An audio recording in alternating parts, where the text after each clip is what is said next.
একটু ভালোবাসার খোঁজ। তোমাকে স্পর্শ করার অনুভূতি দেবে মিতা? রিতম আকাশের দিকে তাকিয়ে থাকতে থাকতে বলল। আমি চমকে ঘুরে দাঁড়ালাম।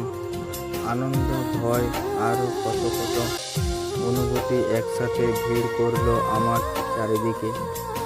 রিতম একবার আকাশ থেকে চোখ নামিয়ে সরাসরি তাকালো আমার দিকে। কোনো মানুষ এত সুন্দর হতে পারে কি? আমার চোখে সব স্মৃতি একসঙ্গে উজ্জ্বল হয়ে উঠল। একই সাথে অনেক স্মৃতি আমার মনে উজ্জ্বল হলো।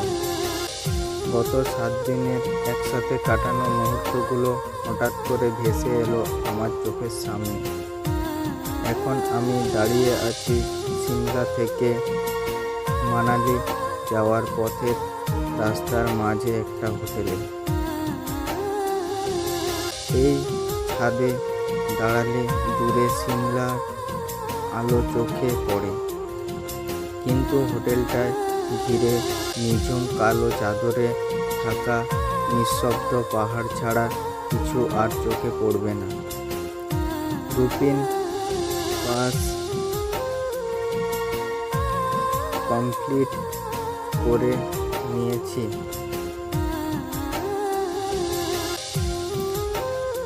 আমার মুখের চামড়া পুড়ে গেছে প্রচণ্ড রোদে। পায়ের ওপর স্পষ্ট হয়েছে অনেকগুলো স্ট্রোকা। ভীষণ দুর্বল শরীরটা। আমি ওর দিকে এগিয়ে গেলাম। ও 2 হাত বাড়িয়ে আমাকে টেনে নিয়ে এলো অনেক কাছে।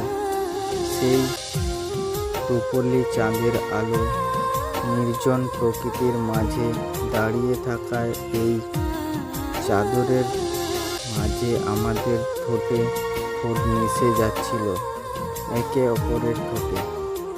আমি জড়িয়ে ধরেছিলাম ওকে, আরও আমাকে। আমার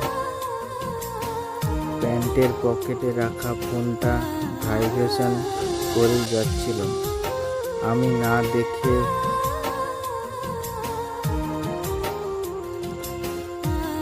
জানি তাকে আকাশের নম্বরে উজ্জ্বল